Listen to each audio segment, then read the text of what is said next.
ये वीडियो देखने से पहले आप ये समझ लीजिए कि ये वीडियो मैं एक्सपर्ट्स लोगों के लिए नहीं बना रहा हूँ। ये वीडियो उन लोगों के लिए बना रहा हूँ जिन पर डेटा एंट्री नहीं आती है या जो पहली बार एक्सेल शीट को खोल रहे हैं और उस पर काम कर रहे हैं या थोड़ा बहुत एक्सेल जानते हैं और टाइपिंग जानते हैं, सोच रहे हैं डेटा एंट्री करने के बारे में। तो देखिए ये एक्सेल शीट है और यहाँ पर आपको जो कॉलम है वो पहले से बने हुए मिलेंगे। आपको कुछ करना नहीं है नया। यहाँ पर ये जो कॉलम है इनमें आपको सिर्फ वो डेटा एंटर करना है और कितनी आसानी के साथ में करना है ये आप इस वीडियो को देखकर सीख जाएंगे। बाद में आपको कुछ टिप्स और ट्रिक्स भी बताऊंगा जिससे आप और तेज़ी से उस चीज़ को कर पाएंगे। तो देखिए डेटा एंट्री दो तरह से होती है, एक हिंदी में और एक इंग्लिश में। तो पहले ये आपको तय करना है कि आप किस क्षेत्र के डेटा एंट्री करने वाले ऑपरेटर बनना चाहते हैं। अगर आपको ये दोनों टाइपिंग आती हैं तो आपका कोई तोड़ नहीं है, आपको हमेशा काम मिलता ही रहेगा। लेकिन अगर आप सिर्फ इंग्लिश के डेटा एंट्री ऑपरेटर बनेंगे या हिंदी के बनेंगे तो दोनों भाषाओं का जो चयन है वो करना आपको मुश्किल होगा, क्योंकि कहीं आपके पास इंग्लिश का काम आ गया तो आप मना कर देंगे, अगर हिंदी का आ गया तो आप कर पाएंगे। तो इस तरह से आपको ये सोचना है कि आपको दोनों भाषाओं की टाइपिंग सबसे पहले तो सीखनी है। और अगर नहीं आती है तो आप कीबोर्ड देख देख कर कर सकते हैं। हिंदी की टाइपिंग के लिए आप गूगल हिंदी इनपुट का इस्तेमाल कर सकते हैं, तो भी आप डेटा एंट्री कर पाएंगे। लेकिन अगर आपको डेटा एंट्री ऑपरेटर बनना है तो आपको दोनों टाइपिंगों में पारंगत होना पड़ेगा। अगर पारंगत नहीं हो सकते हैं तो आपको सीखनी तो पड़ेंगी। तो ठीक है, चलिए शुरू करते हैं। यहाँ पर आप देख रहे हैं कि ये सारे आपको ऊपर जितने भी दिख रहे हैं ABCDEFGHI, ये सारे आपके कॉलम हैं और ये रो हैं।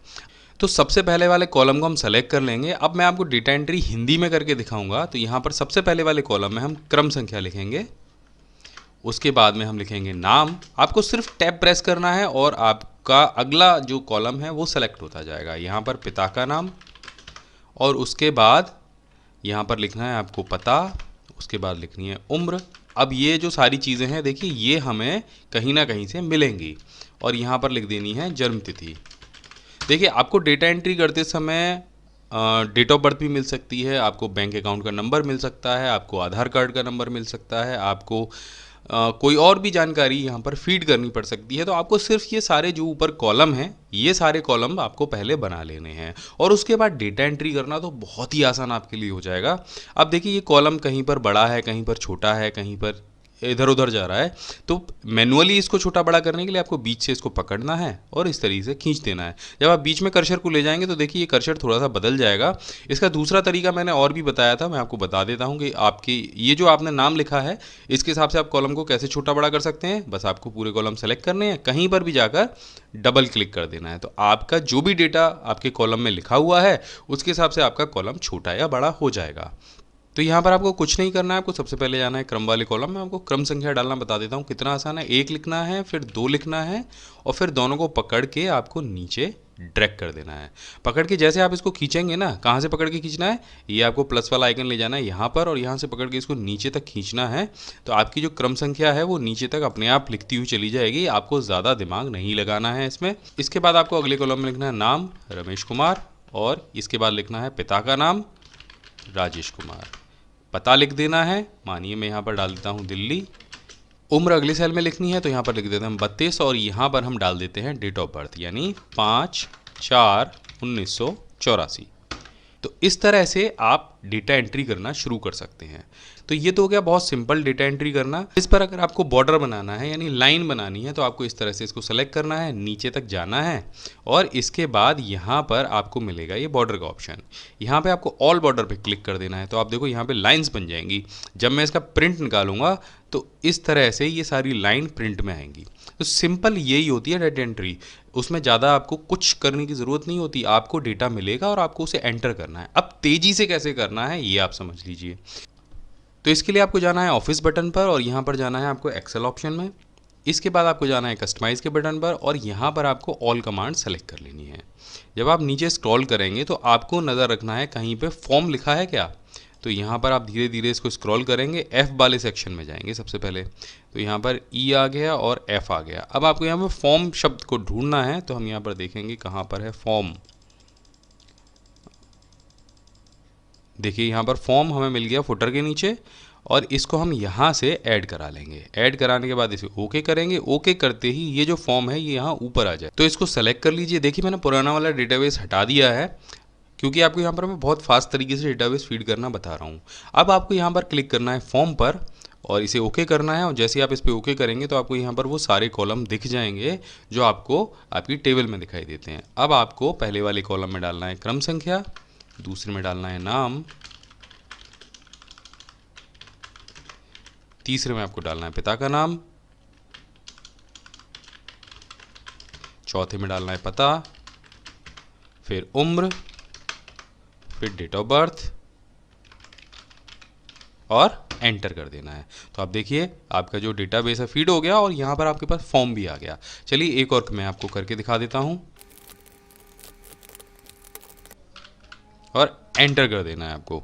तो इस तरह से आपके जितने भी कॉलम होंगे उसमें इस फॉर्म के सहारे आपका जो सारा डेटाबेस है वो आप एक एक करके फीड कर सकते हैं। इसके बाद में आपको 2-4 टिप्स और ट्रिक्स और सीखने हैं डेटा मैनेज करने के, तो चलिए उनको भी सीख लेते हैं। आगे जो मैं आपको बताने वाला हूं वो है फंक्शन ट्रांसपोज, और इसका इस्तेमाल मैं करता हूं जब मुझे अपनी टेबल को कहीं एक जगह से दूसरी जगह शिफ्ट करना होता है, हॉरिजेंटल से वर्टिकल करना होता है, और बहुत परेशानी आती है अगर आपके पास डेटा ज़्यादा है, कॉलम और रो आपके पास ज़्यादा है। उदाहरण के लिए मैं यहाँ पर आपको एक कैलेंडर दिखाता हूँ जो कि कॉलम वाइज बना हुआ है, यानी संडे मंडे ट्यूसडे आपको ऊपर कॉलम में दिखाई देंगे और जो डेट है वो नीचे लिखी हुई है। अभी अगर आपसे कहा जाए कि ये जो कैलेंडर है जो संडे मंडे ट्यूसडे हैं वो आप एक साइड में ले लीजिए, यानी इसको रो के हिसाब से बनाइए, कॉलम के हिसाब से मत बनाइए, तो आपको करने में बहुत परेशानी आएगी। लेकिन ट्रांसपोज फंक्शन की सहायता से आप 2 सेकंड में इसको कर सकते हैं। सिंपल आपको क्या करना है, आपको ये पूरा कैलेंडर ऐसे सेलेक्ट करना है, कंट्रोल सी से कॉपी करना है, और जहां भी आप इसको हॉरिजेंटल से वर्टिकल करना चाहते हैं वहां पर जाकर राइट क्लिक कीजिए, पेस्ट स्पेशल पर जाइए और यहां पर आपको नीचे दिखाई देगा ट्रांसपोज फंक्शन, से एक टिक लगाइए और ओके कर दीजिए। अब आप देखिए जरा यही कैलेंडर यहाँ पर आ चुका है और डेट भी आप मिला सकते हैं। यहाँ पर ना तो कोई आपका डेटा इधर से उधर हुआ है और जो कैलेंडर हॉरिजेंटल था वो वर्टिकल हो गया है। ऐसा हम और भी चीज़ों के साथ में कर सकते हैं। अब ये जो टेबल है ये आप देख रहे हैं कि ये इस तरह से बनी हुई है और अभी इसी टेबल को मुझे जो है वर्टिकल करना हो तो कैसे करेंगे, यानी जो सब्जेक्ट्स हैं वो इस साइड में आ जाए और नंबर जो हैं वो इधर चले जाएं। तो बस इसको सेलेक्ट कीजिए, कॉपी कीजिए, पेस्ट स्पेशल कीजिए, ट्रांसपोज पर क्लिक कीजिए और देखिए हो गया। तो ये कितना आसान है, कितना टाइम बचा सकता है आपका, आप जो कोई भी काम करेंगे उस चीज़ में।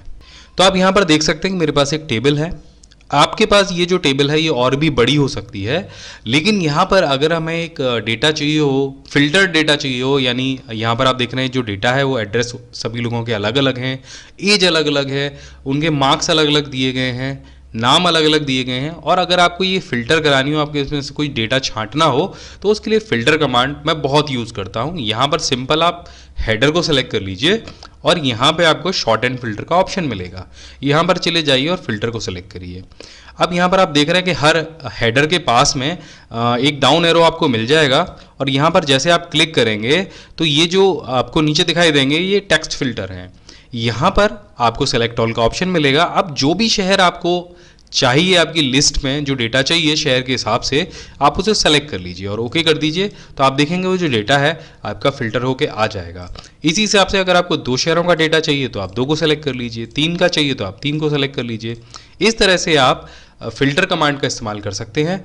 इसके अलावा यहाँ पर आप 2, 3, 4 या 5 कितने भी फिल्टर यूज़ कर सकते हैं। तो यहाँ पर अगर हम एज फिल्टर को भी यूज़ करें, यानी हमें जो 6 शहर हमने सेलेक्ट किए हैं उसमें से केवल 17 साल वाले लोग हमें चाहिए, तो यहाँ से क्लिक कीजिए और इसे ओके कर लीजिए। अगर यहाँ से आपको 17 और 28 साल वाले लोग चाहिए तो यहाँ से क्लिक कीजिए और इसे भी सेलेक्ट कर लीजिए। तो इस तरह से आप फिल्टर का यूज़ कर सकते हैं अपने सारे डेटा को फिल्टर करने के लिए। यहाँ से अगर आप सभी को सेलेक्ट कर लेंगे तो आपका पूरा डेटा ज्यों का त्यों आपके सामने वापस आ जाएगा। बहुत सारे लोग क्या करते हैं कि जब उनको अलग अलग डेटा चाहिए होता है तो बीच में से कहीं से उठाकर कॉपी पेस्ट करते हैं, तो ये चीज़ करने की ज़रूरत नहीं है। आप फिल्टर का इस्तेमाल कर सकते हैं और ये आपके जो काम है उसको बहुत आसान बना सकता है। फिल्टर के बारे में मैंने और भी वीडियो बनाए हैं, तो अगर आप एक्सेल की जो पूरी सीरीज़ है वो देखना चाहते हैं तो इस वीडियो के नीचे डिस्क्रिप्शन में जितने भी वीडियो हैं एक्सेल के उन सभी का लिंक दिया गया है, पूरी प्लेलिस्ट दी गई है, वहां जाके देख सकते हैं। इसके बाद मैं आपको बताऊंगा कि यहाँ पर हम डुप्लीकेट्स को रिमूव कैसे करते हैं। अक्सर करके जब हम बहुत लंबा चौड़ा डेटाबेस बनाते हैं तो वहाँ पर बहुत सारी जगह जो डेटा है वो डुप्लीकेट भी टाइप हो जाता है। तो जैसे कि यहाँ पर भी है, यहाँ पर 10 नाम हैं लेकिन 2 एंट्री ऐसी हैं जो पूरी तरह से डुप्लीकेट हैं और जो 3 नाम हैं वो 3 जगह लिखे गए हैं। जैसे आप यहाँ पर राम देख रहे हैं, राम यहाँ पर भी है, यहाँ पर भी है और यहाँ पर भी है। तो ये हम कैसे पता लगाएंगे? सिंपल, आपको ये टेबल सेलेक्ट करनी है और यहाँ पर आपको दिखाई देगा ऑप्शन रिमूव डुप्लीकेट का, इस पर क्लिक कीजिए और यहाँ पर आपको एक डायलॉग बॉक्स मिल जाएगा जिसमें यहाँ पर एक टिक होगा जिसमें लिखा होगा माई डाटा हैज हेडर। इस पे अगर आप टिक नहीं लगाएंगे तो आपको यहाँ पर ये वाले जो नाम है ना ये दिखाई नहीं देंगे। जैसे मैं आपको टिक हटा के दिखा देता हूँ, तो जैसे मैंने टिक हटाई तो आप देखेंगे कॉलम ए, कॉलम बी और कॉलम सी आपको यहाँ पे डिस्प्ले हो रहा है। और अगर आपके कॉलम इससे भी ज़्यादा हुए ना तो ये आपको डिस्प्ले नहीं होंगे। तो इसलिए यहाँ पर टिक लगा लीजिए ताकि आपको डुप्लीकेट रिमूव करने में आसानी हो। तो यहाँ पर अगर आप तीनों पे टिक लगे रहने देंगे तो ये कोई डुप्लीकेट मानेगा ही नहीं किसी वैल्यू को, क्योंकि यहाँ पर ये जो सीरियल नंबर है ये सभी का अलग अलग है। और जब आप तीनों पे टिक लगा रहने देंगे तो ये सीरियल नंबर को भी आपके डेटा की एंट्री में काउंट करेगा। तो हम सीरियल नंबर से टिक हटा देते हैं और बाकी अब ये जो दोनों मैच करेगा ये इन दोनों कॉलम को मैच करेगा। अब यहाँ से जैसे आप ओके करेंगे तो होगा क्या, जो आपकी सबसे लास्ट वाली जो वैल्यू होगी, जो 9 नंबर वाली वैल्यू थी, ये देखिए यहाँ पर वो हट गई है और बाकी सारे जो आपके रिजल्ट हैं वो रह गए हैं। अब देखिए एक चीज़ और हम करके देखते हैं। यहाँ पर हम दोबारा से रिमूव डुप्लीकेट पर जाते हैं और यहाँ पर हम ये जो सब्जेक्ट नेम है ना इसको यहाँ से हटा देते हैं और सीरियल नंबर को भी हटा देते हैं। अब ये जो काउंट करेगा, ये डुप्लीकेट जो मैच कराएगा वो कराएगा केवल स्टूडेंट नेम में। तो यहाँ पर स्टूडेंट नेम जो डुप्लीकेट है वो कितने हैं? 3 हैं। एक राम यहाँ पर है, एक राम यहाँ पर है और एक राम यहाँ पर है। अब देखिए क्या होता है, इस पर क्लिक करते ही एक राम रह गया, बाकी तीनों हट गए। तो आपको करना क्या है, जब भी आपको डुप्लीकेट रिमूव कराना है तो पहली चीज़ तो सीरियल नंबर को आपको छोड़ देना है, बाकी जो आपके सारे सेल हैं उनको सेलेक्ट कर लीजिए और अपने दिमाग में ये सोचिए कि आपको डुप्लीकेट एंट्री हटानी कौन सी है। आपको कोई नाम हटाना है या सेल हटाना है या किस में चेक कराना है। तो जो भी कॉलम आपको चेक कराना हो उस कॉलम पे टिक लगी रहने दीजिए और बाकी को हटा दीजिए। अब जैसे ये दोनों कॉलम मैच कराने हैं तो इन दोनों कॉलम पे टिक लगा रहने दीजिए और बाकी को यहाँ से हटा दीजिए। तो एक बार फिर से करके देखते हैं।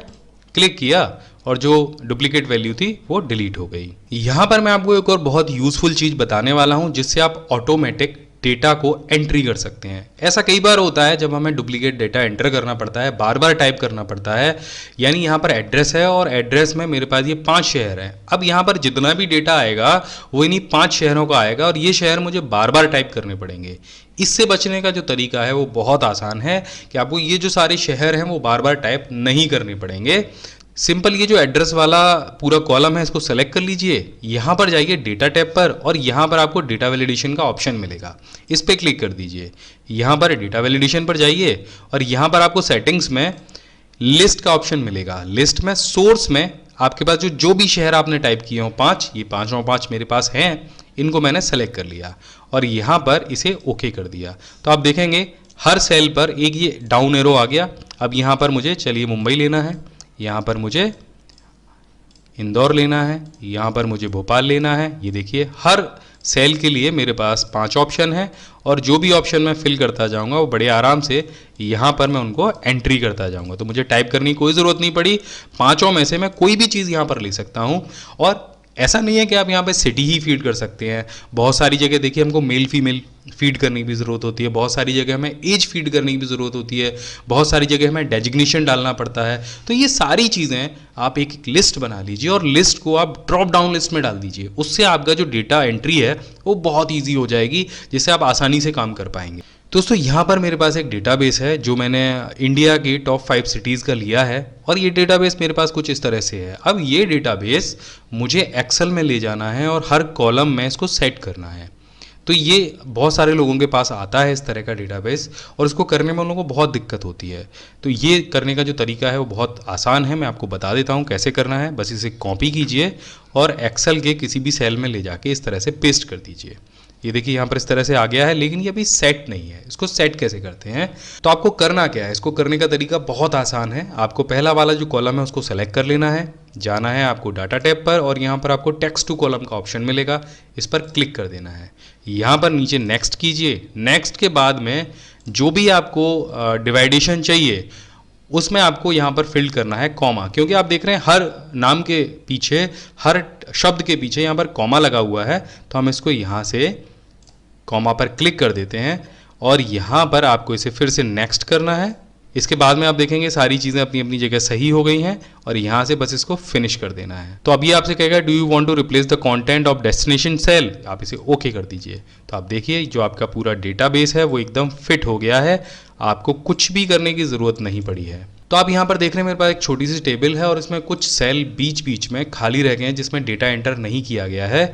और अब इन सेल्स को कैसे रिमूव किया जाए, जो ब्लैंक रह गए हैं कैसे रिमूव किया जाए। आमतौर पर आप राइट क्लिक करते हैं, उसको डिलीट करते हैं, लेकिन अगर इनकी संख्या 100 या 200 हो तो आप एक एक करके इनको डिलीट नहीं कर सकते हैं, काम बहुत लंबा हो जाता है। एक बार में इनको कैसे डिलीट किया जाता है वो हमको दिखाता हूँ। थोड़े से मैं और बढ़ा लेता हूँ, ये मैंने इसको कॉपी कर लिया, देखिए मैं नीचे तक इसको ले आया। अब ये एक बार में जो जितने भी मेरे ब्लैंक सेल्स हैं उनको मैं कैसे डिलीट करूँगा। तो सिंपल आपको कुछ नहीं करना है, आपको कंट्रोल जी प्रेस करना है। कंट्रोल जी जैसे आप प्रेस करेंगे तो ये गो टू वाला ऑप्शन आ जाएगा, यहाँ पर जाना है आपको स्पेशल पर, और जैसे आप स्पेशल पर क्लिक करेंगे आपको यहाँ पर ऑप्शन मिलेगा ब्लैंक्स का, इस पर टिक लगाइए और ओके कर दीजिए। तो आप देखेंगे जितने भी आपके ब्लैंक सेल हैं वो सारे सेलेक्ट हो जाएंगे। बस अब आपको कंट्रोल के साथ में माइनस बटन को प्रेस करना है और यहाँ पर आपको ऑप्शन मिलेगा शिफ्ट सेल अप का, इस पर टिक लगाइए और ओके कर दीजिए। तो आपके जितने भी ब्लैंक सेल होंगे वो साथ में डिलीट भी हो जाएंगे और आपका डेटा व्यवस्थित भी हो जाएगा। तो ये जो ट्रिक है आशा करता हूँ आपके बहुत काम आएगी। इसके बाद बात करता हूँ अपनी लास्ट, फाइनल और बोनस ट्रिक की। तो आप देखेंगे मेरे पास यहाँ पर एक छोटी सी टेबल है और उसका जो क्रम है वो पूरी तरीके से अव्यवस्थित है। तो अगर व्यवस्थित की बात करूँ तो यहाँ पर क्रम के आगे नंबर आना चाहिए, उसके बाद यहाँ पर नाम आना चाहिए, फिर पिता का नाम आना चाहिए और राज्य का नाम आना चाहिए। लेकिन ऐसा नहीं है, अगर इसे क्रम से आप मैनुअली लगाएंगे तो ऐसे कॉपी करेंगे, फिर उसके बाद यहाँ पर इसे पेस्ट करेंगे, फिर नीचे वाले को कॉपी करेंगे और फिर यहाँ पेस्ट करेंगे। तो इस तरीके से हम इसे व्यवस्थित तरीके से नहीं लगा सकते हैं। अगर ट्रांसपोज भी करते हैं तो देखिए क्या होने वाला है इसका, हमने यहाँ से कॉपी किया, पेस्ट स्पेशल किया और ट्रांसपोज किया और ये देखिए कुछ इस तरीके से फैल जाएगा पूरा डेटाबेस। अब इसको आपको अगर ठीक से लगाना है तो इसमें एक छोटी सी ट्रिक आपको अपनानी होगी। तो आपको इसको व्यवस्थित करने का जो बहुत शॉर्ट तरीका है वो मैं आपको बताने वाला हूं। तो कोई भी 2 रैंडम आपको वर्ड लेने हैं, तो यहां पर मैं QR ले लेता हूं। QR मैंने यहां पर ले लिया। अब यहाँ पर आपको जो सीरीज़ बनानी है, जो आपका हेडर है उसको देख लीजिए कहाँ से कहाँ तक आ रहा है। तो ये 4 आपके जो पहले सेल हैं वो आपके हेडर बनेंगे, जो जिसमें कि A1, A2, A3 और A4 है। तो सबसे पहले A1 लिख दीजिए और इसको पकड़ के यहाँ तक ड्रैग करेंगे आप जैसे, तो यहाँ पर आप देखिए A4 तक ये अपने आप आ जाएगा। इसी तरह से यहाँ पर दोबारा से QR लिखिए और A1 की जगह यहाँ पर कर दीजिए A5 और इसको भी पकड़ के यहाँ तक ड्रैग कर दीजिए। तो हमने ये जो 2 सेल हैं यहाँ तक के ये ले लिए A8 तक। अब यहाँ पर आपका जो डेटा है वो नीचे देखिए कौन से सेल तक है, A24 तक है।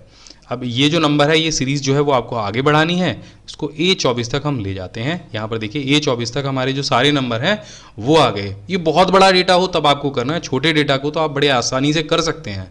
अब बहुत सिंपल तरकीब मैं आपको बताने वाला हूँ। आपको ये सारे सेल सेलेक्ट करने हैं, कंट्रोल F प्रेस करना है, रिप्लेस पर जाना है और यहाँ लिख देना है QR। रिप्लेस विद में सिंपल आपको इक्वल टू का आइकन लगाना है और रिप्लेस ऑल। ये देखिए 1 सेकंड में आपका जो सारा डेटाबेस है वो बिल्कुल बढ़िया तरीके से यहाँ पर मैनेज हो गया।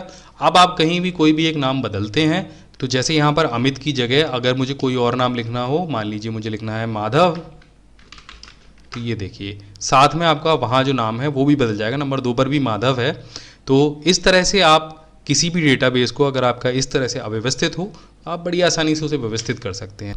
या फिर आप गूगल पर टाइप कीजिए माई बिग गाइड, तो सबसे ऊपर myBigGuide.com का रिजल्ट मिल जाएगा। लर्निंग जोन दिया गया है, इसके अलावा इंटरनेट, यूट्यूब और प्रिंटिंग के टिप्स और ट्रिक्स भी यहाँ पर दिए गए हैं। यहाँ पर अगर आप नीचे स्क्रॉल करेंगे तो यहाँ पर हमने कंप्यूटर नोट्स दिए हैं जो सभी प्रकार की प्रतियोगी परीक्षाओं के लिए बहुत उपयोगी होते हैं। बस इस पर आप क्लिक कीजिएगा और कंप्यूटर नोट्स यहाँ पर ओपन हो जाएंगे। ये बिल्कुल सीरीज वाइज दिए गए हैं और यहाँ पर सबसे इंटरेस्टिंग चीज़ नीचे दी गई है कंप्यूटर सामान्य ज्ञान क्विज। यहाँ पर हमने 50 से ज़्यादा ऑनलाइन क्विज दिए हैं जिनसे आप अपना कंप्यूटर ज्ञान परख सकते हैं। तो यहाँ पर आपको दिखाई देगा अनसुलझे प्रश्नों के आसान जवाब, जो अक्सर करके आपके दिमाग में आते होंगे। हमने डार्क इंटरनेट के बारे में बताया है, ब्लू व्हेल गेम के बारे में बताया है, कॉल ड्रॉप क्या होता है ये भी हमने बताया है, इंटरनेट का मालिक कौन है ये भी बताया है, वाईफाई या लाईफाई क्या होता है। तो अगर इस तरीके का कोई भी प्रश्न आपके दिमाग में है तो आप यहाँ पर जाकर उसको सर्च कर सकते हैं। आप देखें कि ये लिस्ट बहुत लंबी है, लगभग 132 चीज़ों के बारे में हमने यहाँ पर बताया हुआ है। तो ये 132 आर्टिकल आपके बहुत काम आने वाले हैं। तो आशा है दोस्तों ये वीडियो आपको पसंद आया होगा। अगर ये वीडियो आपको पसंद आया हो तो इस चैनल को जरूर सब्सक्राइब कीजिएगा, इस वीडियो को लाइक कीजिएगा, शेयर कीजिएगा, कमेंट करके बताइएगा वीडियो आपको कैसा लगा। मैं हमेशा आपके लिए ऐसे वीडियो लेकर आता रहूंगा। जय हिंद, वंदे मातरम।